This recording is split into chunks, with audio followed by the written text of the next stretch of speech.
So just a quick tutorial on how to respond to these stimulus assignments. You can click simply Start Assignment. It might look a little different on your computer than on mine, but it won't matter.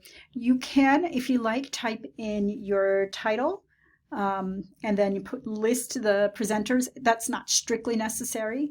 Then you can click Record. You'll get a warning about using headphones so that you get better audio quality.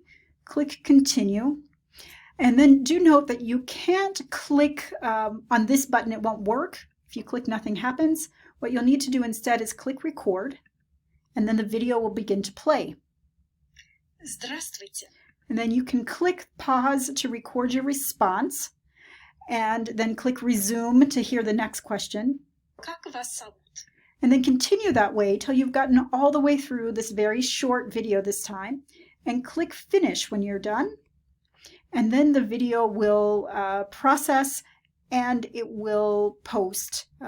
You'll have, I believe, a choice as to whether you want to post it right away or whether you want to re-record it.